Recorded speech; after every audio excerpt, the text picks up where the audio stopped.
Hello, everybody. My name is Cory Rosen, and you're listening to The Story with Cory. Today we have on a super awesome guest, Mr. Brandon Keeton. Dad, husband, retired Marine, retired boxer, martial artist, formal martial arts school owner, entrepreneur, actor, and the list goes on, folks. Producer and all around workaholic. He received a scholarship to college at Morehead State University in Kentucky for acting and didn't take it. Instead, he went to join the Marine Corps and in 1992 and stayed for 21 years. After retiring from the service, he opened up his own martial arts academy and as of December of 2020 sold it, although he teaches there occasionally. Owning a business, he found himself doing his own commercials and public service announcements and thought he'd give acting another shot, and the results have been great. How are you doing? I'm doing 8 different shades of awesome. Yeah, you just, correct me if I'm wrong, but you just recently got back from, was it New York? Yeah, we were in New York for a film festival, the North Film Festival. Shout out to Darwin. You know who you are. Yeah, I had my short film Calls and my short script called Stories were up for awards. They were both nominated for stuff. That's awesome. Yeah. So starting with the beginning of your story, you got a scholarship for acting, so you must have done acting in high school. When was the first moment that acting caught you? Oh wow! Like I knew that I liked it when I got. You got applause. Well, there was that, yeah, but no. There was some kind of event at school, and I don't even remember what it was, but the United Way was there, and they were casting for a voiceover for a commercial, and I got to be a part of that. I don't know if you remember the old Michael Jackson music video, black and white, Yes. where the faces switch. Okay, well, it was that kind of commercial for the United Way, and I got to be one of the faces that and voices on the commercial, and I was like, oh wow, this is pretty cool. So I tried out for a play at school, didn't get it. I tried out for the next play. I didn't get the role I wanted, but I got into the play, which was cool.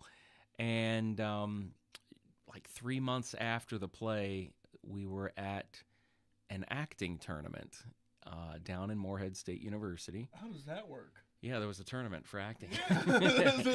And I won the tournament. I was the top actor, high school actor in the state of Kentucky for 91, 92. And at that time, when I won, I had already been talking with the Marine Corps recruiter. And so it was like, do I do this? Do I do that? At that time in your life where, so it kind of sets the tone. Yeah, it sets the tone for the next 30 years of your life, And so I elected to join the Marine Corps instead because I knew one of the strengths that I have, and one thing that I am very proud of myself for, is the ability to be honest with myself and where I am in life, and strength, weaknesses. Yeah, exactly. A lot of people like to tell themselves little lies here and there, and little safeguards. But I am able to be brutally honest with myself, and I knew that if I had gone to college, I would have probably just dropped out in the first semester. So at that time in my life, fast forward 10 years, the Marine Corps sends me to college. And while there, I do a couple plays, and I was like, oh, wow, this is pretty cool. I'm still good at it. And, of course, the Marine Corps gets what they need first. Right. So it was time to go back to work after college and, finish up my time in the service. And then, I would say about 6 months before I retired, I opened a martial arts school. And I thought, I'm going to teach martial arts part-time. I'll open, twice a week, and I'll get a job at a warehouse. And that's what I started off doing, actually. Got a job at a warehouse. up in Mechanicsburg, Pennsylvania, and my school was located in New Cumberland, Pennsylvania at the time. Comes into play later when we talk about Turbo Cola, and you know, and it just started to take off way faster than I thought it would. That's the good thing. And so it got to the point where, you know, you can either work this day job that tires you out, you know, before you even step on the mat to teach, or you can go into this full time, you know, and make a run for it, and you know, and eat what you catch, basically, which is what entrepreneurism is. So I elected to jump in with both feet, and it took off way better than I ever thought it would. So much so that we had to move locations. Wow. We moved from New Cumberland. We went over to Camp Hill, and that's where the school still is. It's over in Camp Hill. So where did you find this love for martial arts? Is that from the Marine Corps, or is that from previous life? Oh God, I'm gonna get myself in trouble. I don't know if I've ever told this story before. On a drunken dare in Panama,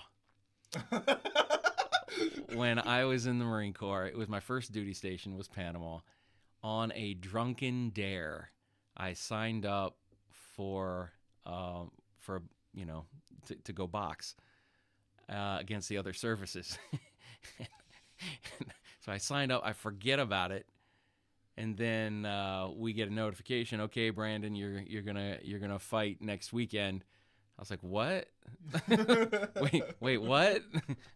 What am I doing? Yeah, so it was me and one other guy. We were the only two Marines in the whole thing, and we went and we fought, and I won. I was like, oh my God. You're a Marine, you have to win. I wonder what would happen if I actually trained for this. This would be awesome. And this kind of story comes into play when we talk about acting. I wonder what would happen if I actually trained for this. Mm-hmm. This would be awesome. So 6 months later, I enter another fight down in Panama, and I knocked the guy out in the first round. I was like, okay, I think I should train for this from now on. So that's what I did. And then when I got up to Camp Lejeune, my next duty station, I fought there a couple times, and when I went to Michigan, I fought there. I never was able to get on the Marine Corps, the official Marine Corps boxing team. Just the way the rules were and the timing of the whole thing. When I thought I was good enough to be on the boxing team was, of course, the time that they wanted to send me to Michigan. And there were only 9 active duty Marines in Michigan, so they couldn't afford to lose a single person. So, they weren't going to let me go for a year to go live the dream. Right. So, I fought up in Michigan a couple times. And, Then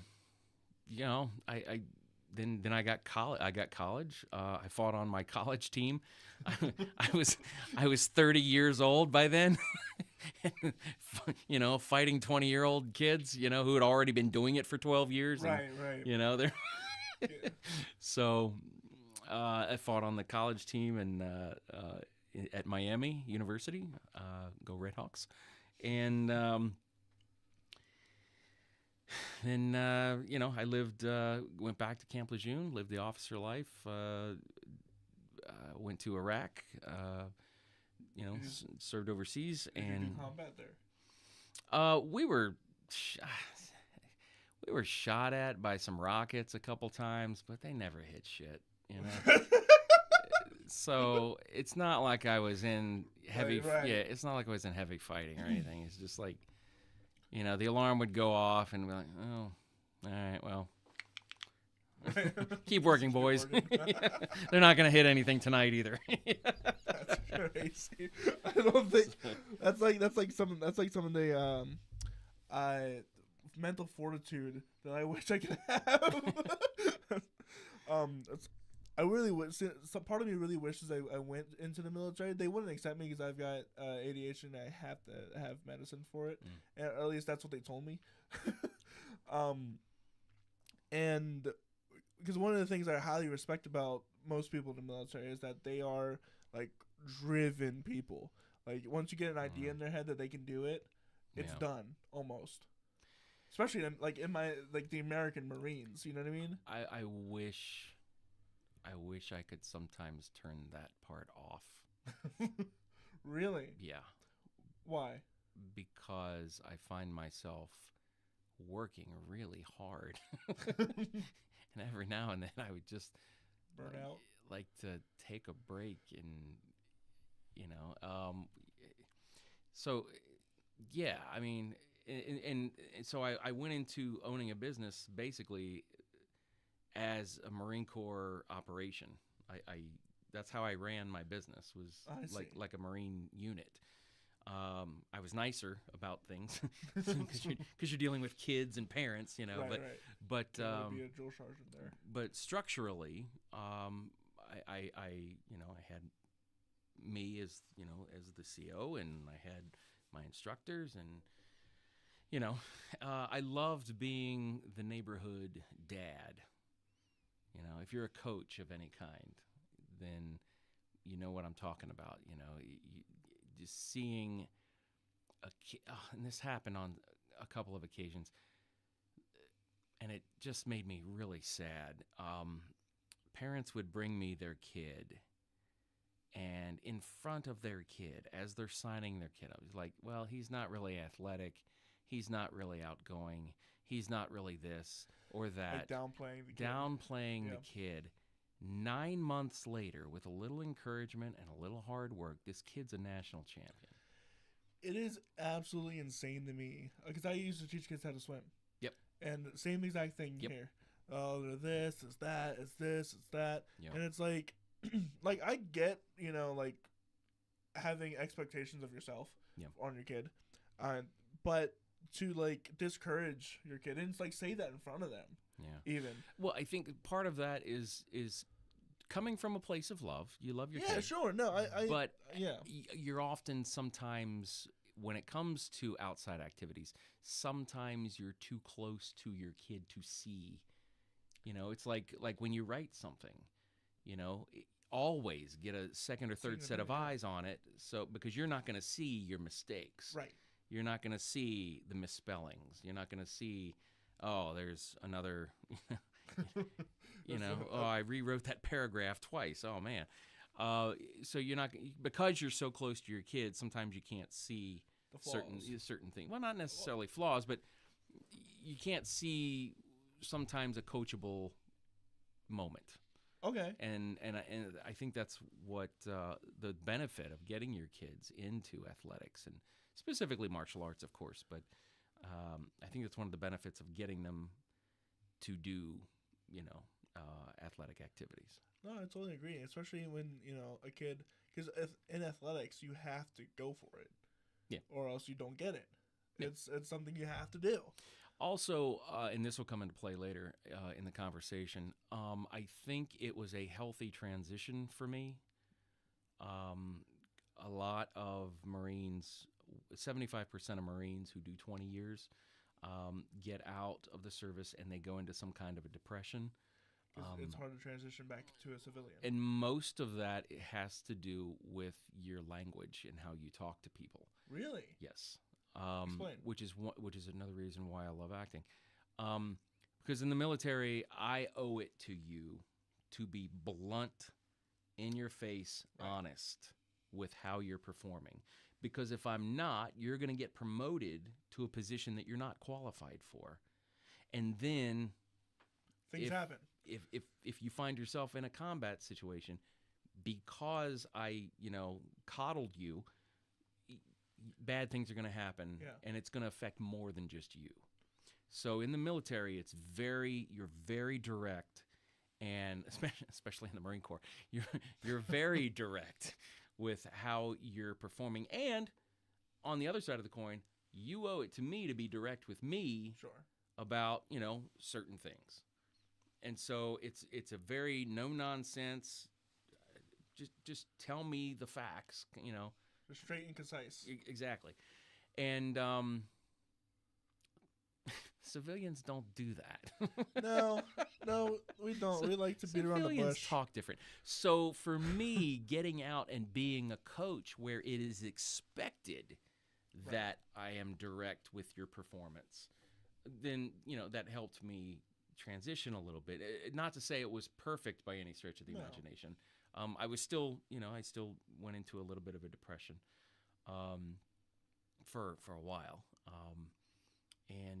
But it wasn't cut and dry. I at least had a little bit of a decompression. And then, because the school was doing so well, and I was sitting on the couch one day, and I thought, your entire adult working life has been spent in the service to others.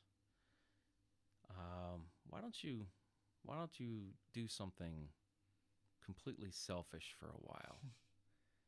And I was thinking, I had that scholarship to college for acting, and actors are some pretty selfish bastards. Let me try that. I wonder what would happen if I actually tried at this. Same thing when I was in the Marine Corps. I wonder what would happen if I actually put in for the college program. I wonder what would actually happen if I tried to be an NCO, to be a staff NCO, to be an officer.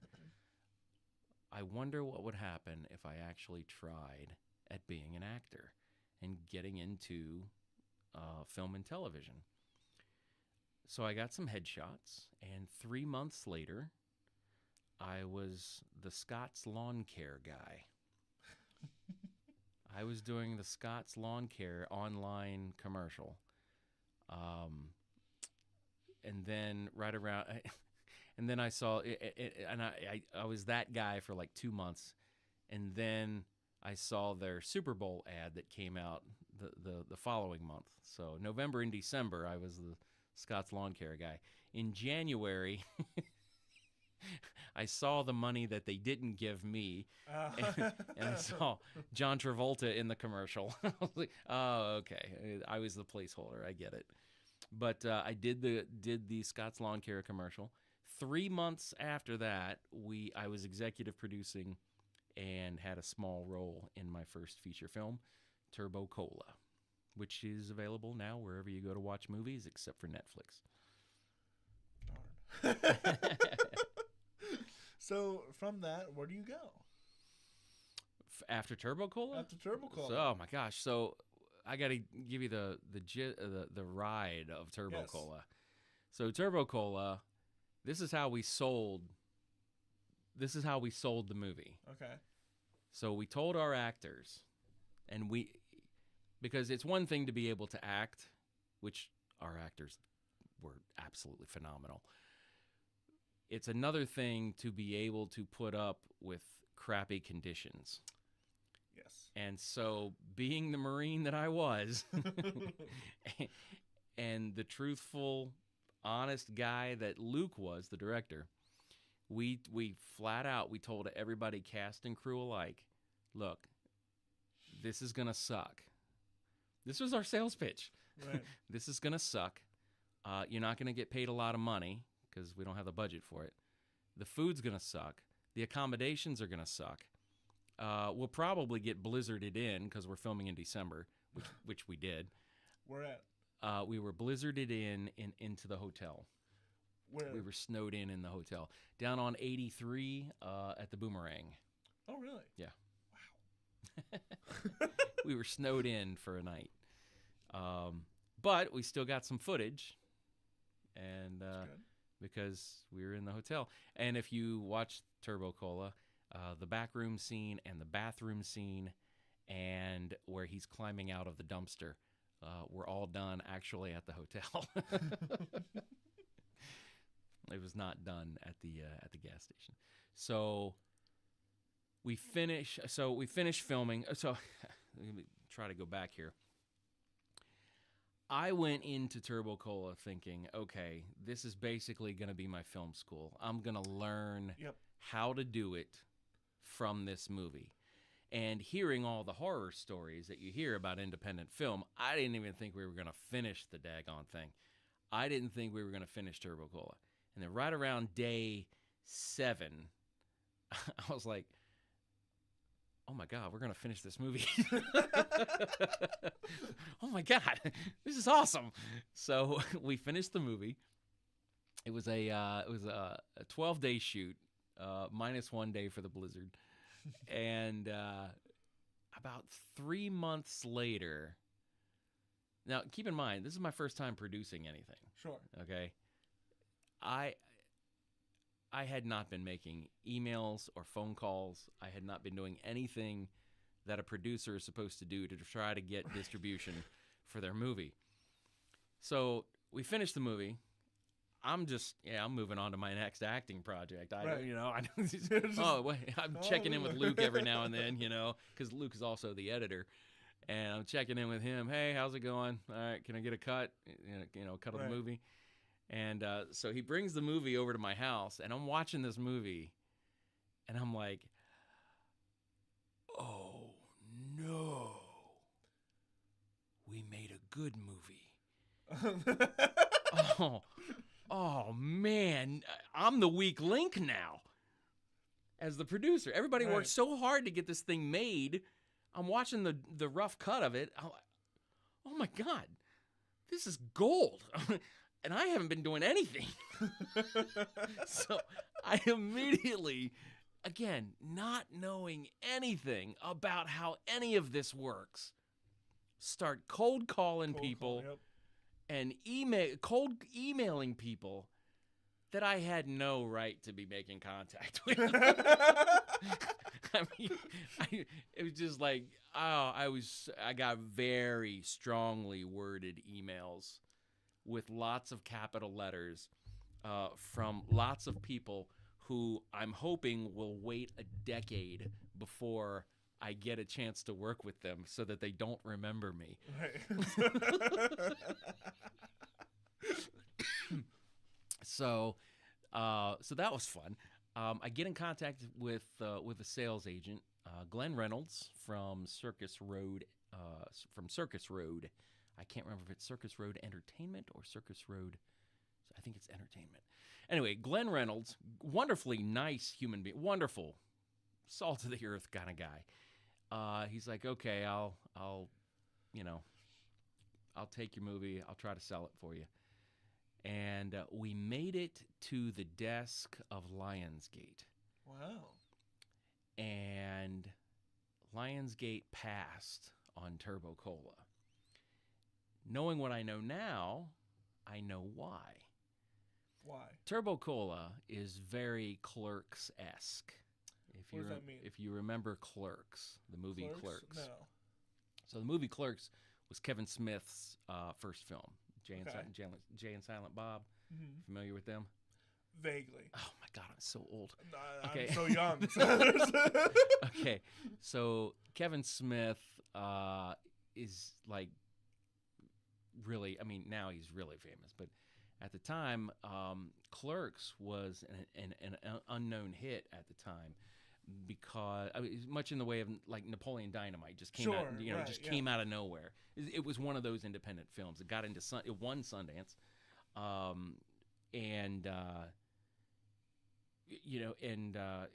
so it basically set his career up basically as a filmmaker. Awesome.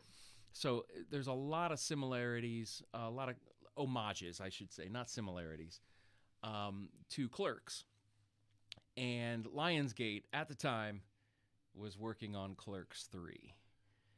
So I could see, knowing what I know now, I could see why Lionsgate passed on Turbo Cola, because they were already working on Clerks 3. Yeah, something similar. So Turbo Cola gets finished. I enter it into some film festivals. We end up getting a distribution deal before our first film festival. Wow. which was awesome. That's awesome. Yeah, that is awesome. So we get into our first film festival, which was a Southern Texas film festival, way down south in Texas. We did not get a chance to go to that. Travel reasons during COVID and everything. Oh yeah, no, that's Yeah. So we didn't get to go to that, but we won. We won hey, Best there Picture, you go. and that right there, told me that was okay. Everybody, I won't say everybody, but people agree with me because everybody loves their baby. Right, of course. Yes, it's Nobody wants to call their own baby ugly. And it let me know that we made a pretty baby. So we get that win. Of the 16 festivals that we ended up getting into, we won something or were nominated for something at 14 of them. That's awesome. And we got into Kevin Smith's film festival. The Smodcastle Film Festival, which was awesome. I went to the Pennsylvania premiere of Clerks 3, and Kevin Smith was there to introduce the movie and everything, and he was signing autographs afterwards. And I made sure, I've never told this story outside of my friend circle. So you're the first to hear this story. Let's hear it. So, oh, God. So I made sure that I was the last person in line. All right. I kept letting everybody go ahead of me. Mm-hmm. And so I finally get there, and he's a hugger. So he's like, hey, how you doing? And give me a hug. And I just say, hey, I just want to say thank you. My film got into the first ever Smodcastle Film Festival. And I just want to say thank you for, choosing our movie to be one of the many that play. And he goes, "Oh, no way! What movie is that?" I say, "Turbo Cola." Holy shit! I love that flick. Gave me another hug, and then we do the gratuitous handshake, and he gives me a signed copy of the Clerks 3 script, and we get our picture taken. Yeah. And then one of the assistants quickly ushers me out. Right. And so I go to my car. I close the car door, and I started crying. I was like, he liked my movie, So, there was many high points with Turbo Cola, and we like I said, we're still available wherever you go to watch movies, except for Netflix and Hulu, and so Amazon, so Apple TV. Disney Plus? Nothing subscription based. I should say. Subscription based. Okay. Right. So Apple TV, iTunes, FiOS, Tubi, Roku. Not Amazon Prime. That's subscription based. Amazon. It is there. Okay. Yeah, it's on Amazon. Yeah. Amazon Prime Video. Gotcha. Letterboxd, YouTube. That's awesome. And so Turbo Cola, my experience with that led me to be a small producer, whereas with Turbo Cola, I was the only producer. Right. With the next film that I was associated with, I was an associate producer on. So I was one of like 50 producers on a film called 18 and a Half, directed by Dan Mervish, who is a founder of the Slam Dance Film Festival. Oh. And I was talking with the writer. Believe it or not, he contacted me on Facebook. The writer, Dan, contacted me, and it was so weird. It was like he's trying to sell me on his film, and I was like, "Well, who's in it?" He goes, "Bruce Campbell." I was like, wait, hold on. You're telling me that my name gets to be in the credits with Bruce freaking Campbell from Evil Dead? He's like, yeah. Shut up and take my money, dude. Right. So I did contribute a little bit of funds to the finishing of the film. They had already shot it. Some finishing funds for them. and 18 and a half was on the short list to be nominated for an Academy Award for Best Original Song. That's awesome. They didn't get the nomination, obviously, but to be on a short list for something like that is a testament to Dan Mervish and his hard work. As a matter of fact, I have my 18 and a half T-shirt on right now. And so I did some TV shows. The ID Network, loved me. if you're a fan of true crime, on the ID Network, Evil Lives Here, and true. What is it? American Detective, The Playboy Murders. All of that stuff. So I did some things like that, and I'm continuing to produce. I did some short films. After my experiences, I decided that maybe I should go to school for this.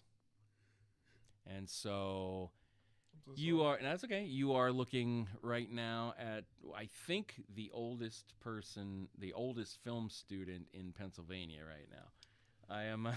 I enrolled initially at the Harrisburg area community college. Got a story about that. And I'm currently enrolled at Messiah University in Mechanicsburg in their film program. I didn't know they had a film program. Messiah? Well, Messiah's got a very good film program. That's news to me. Hack started a film program. Did they? The year that I enrolled, yeah. So 3 months after Turbo Cola got released, June of 2022, a couple months after that, they started a film program at Hack. And so I was like, well, this is better than driving to New York and, with gas prices being what they were. And so I thought, okay, well, I'll just go to do the community college thing for film school. So we ended up making a student film, and the name of it was Calls. I know that one. And Calls, 3 weeks ago, hit its first streamer. We got a distribution deal on a freaking student film that we did. It was a 20-minute short film, and we ended up getting a distribution deal on it from the wonderful folks out at Echelon Studios in California. And it was way more than anything I ever thought that would happen. So, I wonder what would happen if I actually tried. You're seeing a theme here, right? Like a life motto. I wonder what would happen if I tried this, and honestly put forth an effort at it. And we got a freaking distribution deal on a student film that was done by first year community college students. Right. In the first year of the program. In the first year of the program. That's an accomplishment. That's an accomplishment for all the kids that were my crew. Yeah. And we had some of the actors were community college students as well who were in the program. That's a win for community college. That's a huge win for community college. I love community college. And now I've transferred out of there, and now I'm at Messiah. So, well, that's your entire life story. Yeah, pretty much. Yeah. So, what are you working on? Well, I'm going to take this small break that we've completed your life story up to now. Okay. And shout out the fact that we're at the SRCC because obligatory plug that we are at the SRCC, the Susquehanna River Creative Conspiracy, and we would like to thank them for allowing me to use the space and to talk to wonderful people like Brandon. We have our open mics every Wednesday from 7 till whenever I decide to close. And it's a wonderful spot for musicians, artists, anybody to come out and have a good time, and I hope you come out and see us soon. Back to you. You have lots of things in the works currently that you are trying to, what if I actually tried at this? Yeah. Tell me about it. So tomorrow I'm headed down to South by Southwest one of the biggest film festivals in North America. That is awesome. And I've always wanted to go to one of those. So the director of Turbo Cola, Luke Covert, and myself, we were picked by the state commissioner, the state film commissioner, Gino Pesci. Yes. And we were picked by him to go down to Texas and do some cheerleading for Pennsylvania film and tell everybody how wonderful it is to film here in Pennsylvania. We've got great locations. We've got great tax incentives. Really? We do. It was when we were making Turbo. Okay, here's the story. Go ahead. When we were making Turbo Cola, we had to farm out our crew to Philly and New York. And the tax credit was capped at $75 million, which wasn't a lot of money. Sure. And that year, I love you, M. Night, wherever you are, if you're listening to this, but that year was the year that M. Night Shyamalan wanted to make Knock at the Cabin, and which was in Philly, and then Warner Brothers did The Batman in Pittsburgh. That's right. And between the two, there was no taxes. There was no tax credits left for little guys like myself. We now have a new film commissioner, and I'm happy to say, 4 years later, I got approved for my tax credit. There you go. And here's the cool part: the tax credit is now $300 million. Wow. And they have $5 million set aside for small guys like myself. Hey, that's awesome. And so apparently there are some things that they're working on. I don't know if Gino wants me to tell anybody about it yet. Sure, that's fine. But there are some big things coming up if you are a small short film producer, director, filmmaker. So I've heard by so many other people that, especially around like the York area where this is kind of like all happening, so much great stuff coming for the film community here, and I'm really excited to hopefully be a part of it. Yeah, the huge things. And we have our own film commission now. We have our own Central Pennsylvania Film Commission. Yes. We used to get sandwiched out of Philly and Pittsburgh, but now we have our own. We have our own cheerleader. You know? And Central PA honestly deserves it. There are so many great locations here. You can go 5 minutes in any direction and be in woods or be in farm country or be in downtown Harrisburg, which can double for any city. Right, exactly. And everything's cheaper here, and everybody, if you walk into a location here in Central Pennsylvania and you ask them, "Hey, we're gonna film a movie. Can we use your space?" Okay, I'm gonna give you an example right now, real world example. I'm shooting a short film in July. It's called Stories. I wrote the original when I was 12. It's awesome. We have 5 locations in that short film that we're shooting in July. We have 5 locations. I'm paying for 1. Wow.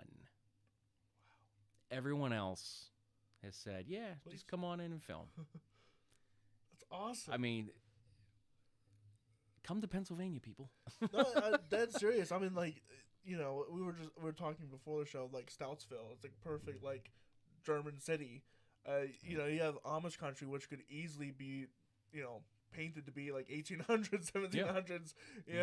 And we got like all these different cities too, like York, Harrisburg, Lancaster. And Reading, and you got the mountains up there and towards Reading. Yep. You got all this different landscape, and depending on what you define as Central Pennsylvania, we even got like Altoona, Wilkes-Barre, and that kind of thing as well. Yep. And it's incredible. It's just all here. So that's what I'm doing tomorrow. Headed down to South by Southwest. I'm going to be there till next week, and I'm gonna be sitting on a panel where we literally are talking about filming in Pennsylvania. And, I'm going to do some cheerleading there. And then in May, I'm headed to Cannes. I'm going to Cannes. I got invited. There was a guy who owns a couple film festivals. Turbo Cola got into his film festivals. Calls got into his film festivals. My script for stories, got into his film festivals, and won last week, which is awesome. And he called me up. He's like, "Hey, something's in the water in Pennsylvania. I don't know what's going on. Do you want to go to Cannes?" Is it pronounced Cannes or Cannes? Like the one in France, right? The one in France. I say Cannes because that's, I don't know. I've heard it both ways. Cannes. I think if you go over there and say Cannes, I have a friend over there in Paris right now, and she told me if I say Cannes as an American, I'm gonna sound. You're gonna get ripped. Yeah, I'm gonna get ripped. So I just say Cannes. Fair enough. We'll be the idiotic Americans and just say Cannes. So I'm going there, and I have about eight feature films that I'm going to be pitching to various people, and again, doing some cheerleading for Pennsylvania, specifically Central Pennsylvania. Maybe we'll be able to bring one or two of those back here to be filmed, which would be awesome. That's awesome. So, where do you see? I mean, you have all this experience. What? Here's a question. What do you think in your life has been the most valuable experience to go through? You've had this Marine thing for 21 years. Do you think that I would assume so, that it impacts your filming? We just went out of focus there. I don't know if that's. Oh, I don't know why that happened. Hello. Why you do that to me, camera? Sorry, the director in me comes. No, that is totally fair. You know what? It's okay. It's mostly an audio podcast anyway. So for those who are watching, you'll just be seeing blurry. You'll see that we are out of focus right now. That's okay. That's Need a new cinematographer. But anyway, back to the question. Across your life, what do you think has been the most formative to your creative side of yourself? The creative side? Yeah, because right now it feels like a dam is broken. Okay. Because for 30 years I didn't do creative things. Fair enough. I owned a business, and I was in the Marine Corps. I owned a business for 10 years, and I was in the Marine Corps for 21 years. And I didn't do art of any kind. Sure. I did martial arts, but which is body movement art, if you think about it. But I didn't do anything like that most people would consider artistic. So a lot of what I do, especially when I write, it doesn't come from those 30 years. I don't draw from those 30 years. Interesting. I draw from when I was a kid in the 80s. So we have a film that I'm pitching in Cannes that I didn't write, that Luke, the director of Turbocola, wrote, but I'm going to pitch it, and I fell in love with it immediately. It's an 80s kids on bikes, Goonies meets Ghostbusters adventure. That's awesome. And one of the things that I'm currently working on right now, I just started writing it last week. I just started writing it. Was a trucker movie, like Smokey and the Bandit and Every Which Way You Can, and I feel like American Over the Top. I think there's gonna be a surge of Heartland movies. Yeah, I think so. I think we're seeing, and I think independent film is where they will come from. No, I totally agree. There's another movie I'm pitching at Cannes, written and will be directed by one of the actors in Turbocola. It's called Prada. Wonderfully written, wonderful talent, and Landon Tavernier, if you're out there, and Brooke Maroon. They're working on that together, and I'm going to pitch that at Cannes. I'm going to, and that's a Heartland movie. That's a road trip Heartland movie. Of course, I've got my psychological, supernatural thrillers, Sure. Because I love a good ghost story, much like Calls and Stories is going to be. So, a lot of what I do. Oh, one last thing. I'm writing a superhero origin story, inspired by the Greatest American Hero TV show from 81 to 83, if you ever get a chance to look that one up. I will. Basically, aliens drop off a super suit to this guy, and he loses the instruction book. And like the entire first season of the show is him crashing into walls because he doesn't know how to fly, right. you know. Iron Manning it out. So, which I loved, and you know, the last time I saw it was when I was 10. So a lot of the things that I write and a lot of the things that I'm drawn to are what I remember from when I was a kid on TV and in the movies. Why do you think that is? Why do you think that you don't draw from your? Because I don't know. It was for me. I didn't do anything creative when I was younger. Sure. You know, elementary school, middle school, high school. You know, I was writing, I was acting. Mm-hmm. I was doing creative things. You know, and do you think you'll ever get to the point where you look back at, like, for example, you saying that you drunkenly accepted a boxing match? That's a story. That's a movie if I've ever heard it. You know what I mean? That is a movie. That's a short movie. That's a short film. Right. Yeah, right there. And I'm sure as a Marine, you get to all sorts of nonsense. Oh my God. You know what I mean? Oh God, I have so many. What's what I like to ask this of all of our veterans. First off, thank you so much for serving. Yep. Obligatory. Thank you so much. Mm-hmm. What is one of the funniest or worst and most embarrassing things that's ever happened to you as a Marine? Not too many. I don't have any embarrassing stories for me personally. Sure. Again, going back to Panama, my first duty station, there was. Oh God, I will never forget this. If any of the Panama vets see this, and you were around from '93 to '95, you might remember this one. So there was, you know, every 2 years you get an inspection. You know, sure. An inspection team comes down and looks at your unit and makes sure that you're running your unit appropriately. Right. So for our inspection, because Panama was known as a single man's paradise, I'll say. Sure. Okay. The only one that beat it, from what I've heard, was the Philippines, as far as that goes. Yeah, as far as that kind of nightlife went. So I remember the first sergeant looking at the gunnery sergeant in the admin shop and going, "The inspection team's here. Make sure you take them out. Show them a good time." And the gunny goes, "Roger that, First Sergeant." They took the inspection team out on that first night. They did not get back in until 5 in the morning. Jeez.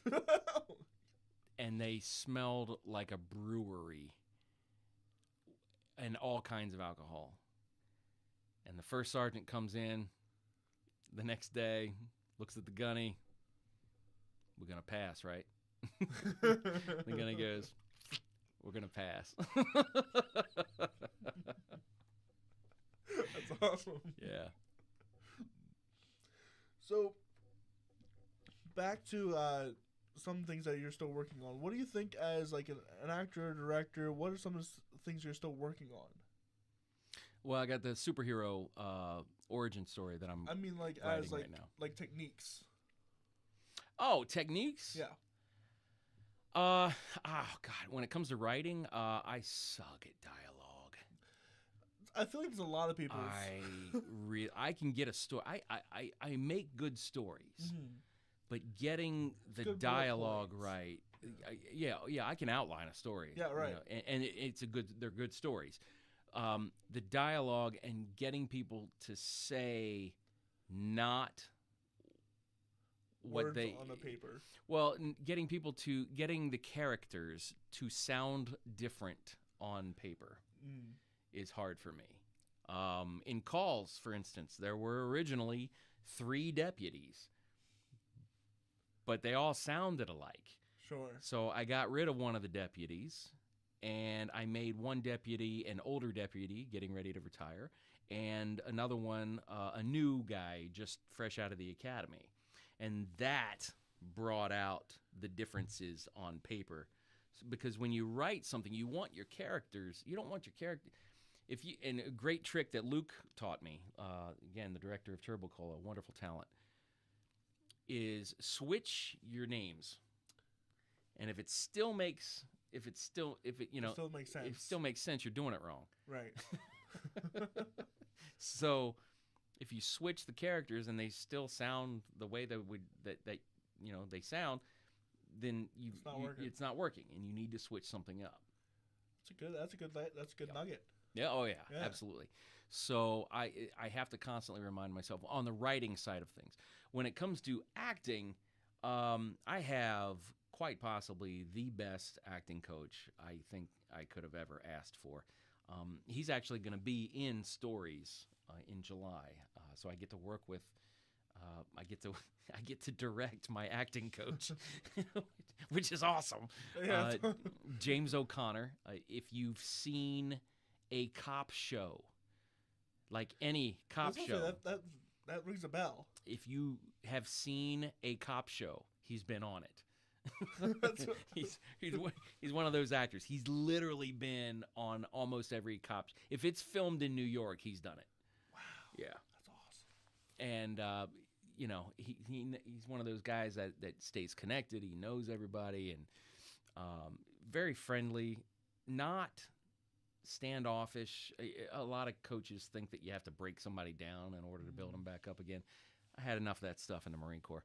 Right. I'm not doing that. Just be honest and tell me what I need to fix, and I can work with that. So yeah, getting to work with James is going to be sort of a dream come true, actually. That's awesome. Yeah. So I'll give you two more questions. What is something that you haven't done yet that you really want to do? As far as the industry goes? As far as the industry goes, yeah. Okay. I would really like to do, in some fashion, some form, I would like to make a Netflix original movie. I don't know. I just think, they something got cool about it. It's something, I don't know. It's a badge of honor, I guess. Having said that, I'm going to be on Netflix in May. There you go. On the acting side, I'm going to be on the show Tires. I got a pretty cool scene. I got like 5 lines, which means they're probably going to cut 4 of them. But how it goes. But it's just one scene in one episode. But still, it was it's good. Still cool, It was awesome. It was awesome. It was my first experience on a Netflix set, and I loved it. I had a great time. That's awesome. It's like seeing like Reggie Woods on the Orange is the New Black. Do you know Reggie Woods? Mm-mm. Oh my gosh, what a great actor, singer, all around great person. You should look him up. Okay. Last question. What is, you look back at your life, you think, what do I know now that would have been useful to me 20 years ago? 20 years ago or 30 years 20, ago? 30, whatever. I'm a little older than most. I want to say when I was in high school, if I could talk to myself again and give myself advice, go to the Marine Corps. It ended up being the best life decision you ever made, followed only by re-enlisting and making it a career. A lot of people want to, and again, this is my story, this is my path, everybody's different. Yeah, sure. I am a fan of doing the 9 to 5. Do the 9 to 5, get a pension, get, get stable, right? Get your kids out of the house, and then live a little. Yeah.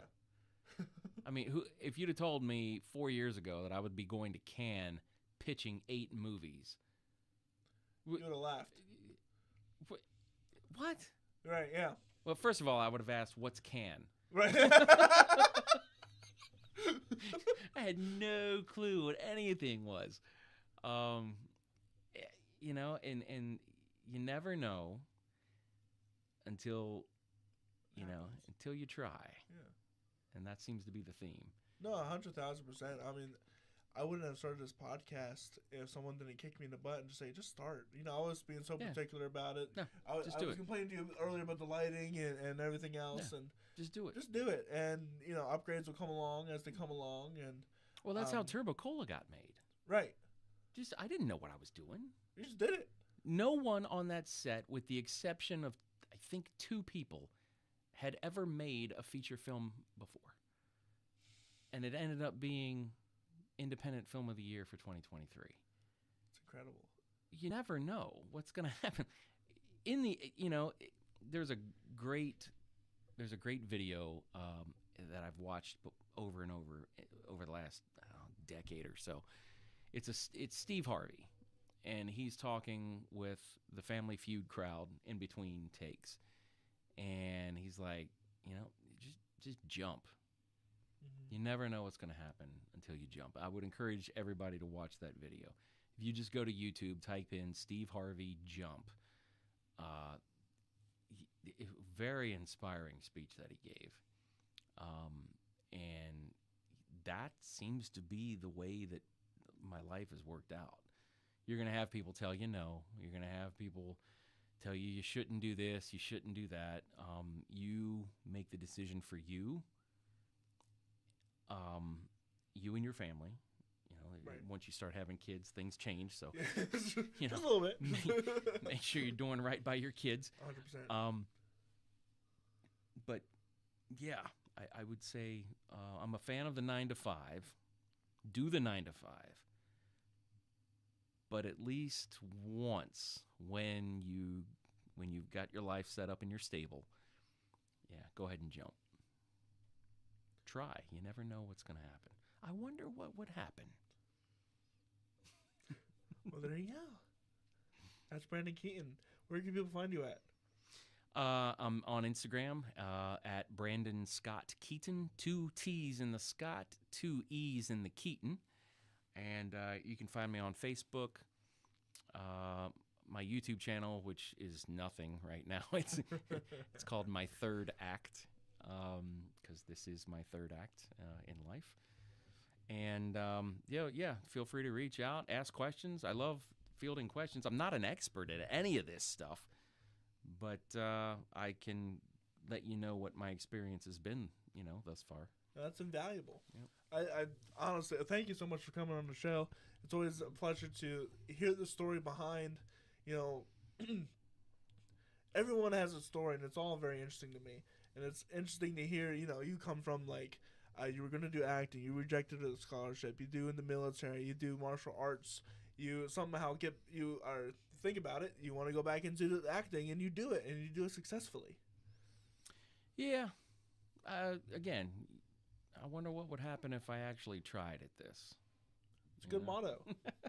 Good motto to have. And then you actually have to try it. You have to put 100% into it. But you can't half-butt it. You can't, Got to go full in, or else what's the point? Yeah. Well, with all that said, my name is Cory Rosen. This has been The Story with Cory. You can find everything that I do over at CoryRosenProductions.com. Except, actually, you can't, because I haven't. I'm a little broke right now. So Yep, been there. Eventually, it'll be back up. Otherwise, you can check out, my Instagram. The Story with Cory it's everywhere now. So I've finally unified all my social medias, which I think is something very important to do. And we will see you next week with some more awesome